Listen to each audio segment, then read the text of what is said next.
Buenas tardes, mi nombre es Diego Cardona, estudiante de la Facultad de Derecho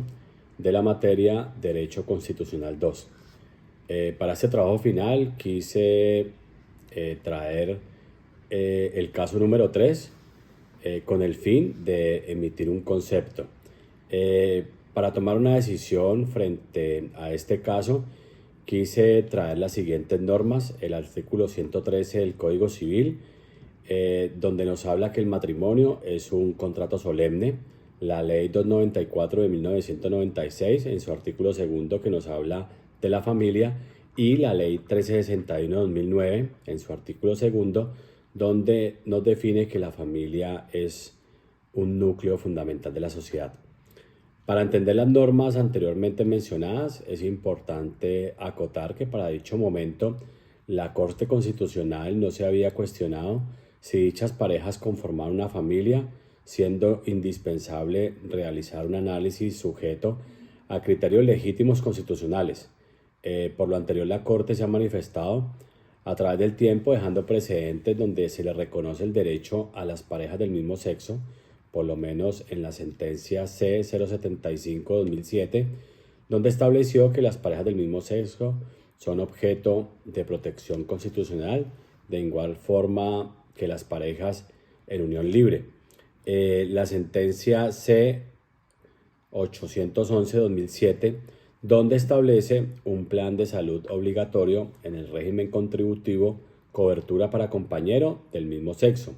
También la sentencia C-336 de 2008,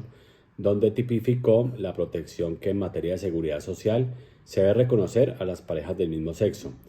La sentencia C-798 de 2008, donde se reconoció la asistencia alimentaria a parejas del mismo sexo, así como muchas otras disposiciones donde se reconocen derechos a parejas del mismo sexo.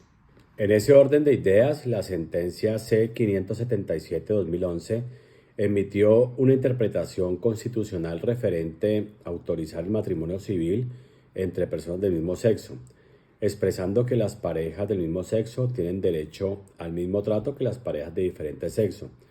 atribuirles un trato jurídico diferente y someter la constitución de sus familias a un contrato civil diferente al matrimonio involucraría establecer una diferenciación ilegítima a la luz de los derechos fundamentales, como también de los principios rectores del ordenamiento jurídico colombiano y el derecho internacional de los derechos humanos. En conclusión, no se les debe negar el acceso a contraer matrimonio civil por elementos como el origen familiar, el sexo, la orientación sexual y la identidad de género de las personas.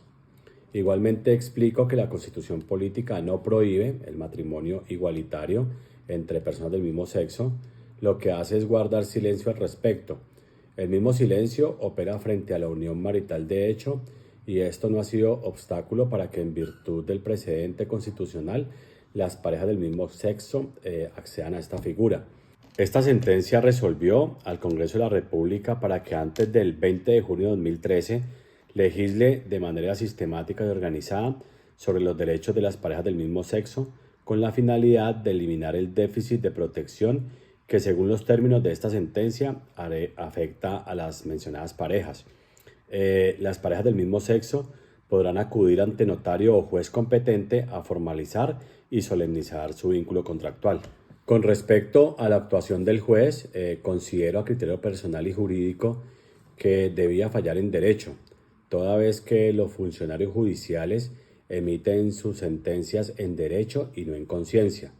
contrario a las causales de impedimentos, mismas que sí están establecidas taxativamente, pero estas no prevén la objeción de conciencia y son de interpretación restrictiva para su ejercicio. Lo anterior se encuentra sustentado en la sentencia T-38 de 2009. Asimismo, si el juez iba a objetar a conciencia, debió precisar sus razones y en el presente caso no lo hizo. Igualmente, el señor juez desconoció el precedente de la Corte Constitucional. Si bien la Corte Constitucional fue clara en reconocer el matrimonio igualitario en una sentencia de unificación SU 214-16, donde la Corte resolvió reconocer y amparar el matrimonio civil entre parejas del mismo sexo. Y este tipo de sentencias son dotadas por la Corte de efectos interpares, lo que quiere decir que tienen fuerza vinculante para resolver todos los casos futuros en los que se ventilen situaciones semejantes. Por lo tanto, los jueces no pueden apartarse de este precedente constitucional. En conclusión, los jueces tienen la obligación de fallar los casos similares con argumentos y criterios similares basados en lo que la Corte ya ha decidido en sus sentencias, lo que es conocido como precedente constitucional, pero en este caso se denota que el juez desconoció este precedente y se apartó por completo de lo dicho por la Corte Constitucional con respecto al derecho al matrimonio igualitario y a la objeción de conciencia, y arbitrariamente decidió no casar a las personas del mismo sexo. Con respecto a la sanción disciplinaria, el juez desentendió sus deberes y vulneró el derecho de acceso a la justicia, apartándose de lo regulado en el numeral 1 del artículo 153 de la Ley 270 de 1996, en el cual establece respetar, cumplir, dentro de la órbita de su competencia, hacer cumplir la Constitución, las leyes y los reglamentos, en concordancia con el artículo 230 de la Constitución, el cual establece que los jueces en sus providencias solo están sometidos al imperio de la ley, lo que le imponía aplicar los precedentes de la Corte Constitucional en materia de matrimonio igualitario, incurriendo en falta grave a título de dolo. Por lo anterior, la Comisión Nacional de Disciplina Judicial deberá hacer algo al respecto, despliego de cargos e iniciar la sanción disciplinaria. En mi criterio, pienso que debe haber una sanción penal para el juez que se encuentra tipificada en el Código Penal en el artículo 413, donde dice que el servidor público que profiera resolución, dictamen o concepto manifiestamente contrario a la ley incurrirá en prisión. Todo esto quiere decir que un sujeto activo calificado como es el juez que profiere una resolución, dictamen o concepto manifiestamente contrario a la ley, lo anterior quiere decir que dicha actuación es aquella que contradice el sentido del texto normativo, donde dicha decisión se denota